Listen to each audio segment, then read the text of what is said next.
মুখ্যমন্ত্রীর ফেস ভ্যালুতে এখন চাকরি চুরি ও রেশন চুরির ছবি দেখা যায় কটাক্ষ শিলভদ্র দত্তের। রবিবাসরীয় সকালে খড়দার নতুন বাজার সংলগ্ন এলাকায় চা চক্রের মাধ্যমে জনসংযোগ সারলেন দমদম কেন্দ্রে বিজেপি প্রার্থী শিলভদ্র দত্ত। সাংবাদিকদের মুখোমুখি হয়ে তার কটাক্ষ, মুখ্যমন্ত্রীর ফেস ভ্যালুতে এখন চাকরি চুরি ও রেশন চুরির ছবি দেখা যায়। ওনার ফেস ভ্যালুতে পার্থ চ্যাটার্জির, অনুব্রত, বালু, শেখ শাহজাহানদের ছবি দেখা যায়।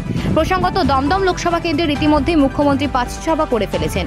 এই নিয়ে শিলভদ্র দত্তের বক্তব্য, হারার ভয়ে উনি এতগুলো সভা করেছেন। এই লোকসভা কেন্দ্রে 7টি বিধানসভা কেন্দ্র আছে। 7টি বিধানসভা করলেও কিছু হবে না, কারণ মানুষ নরেন্দ্র মোদীর সঙ্গে আছে।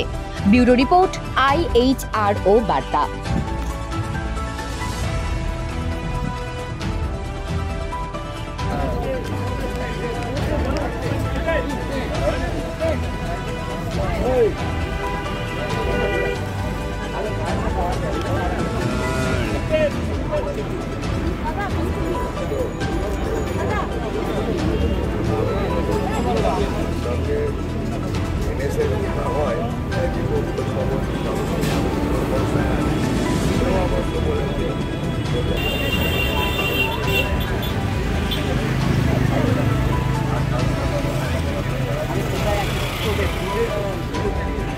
এখান থেকে তো ভালো একটু পেছনে আসুন না।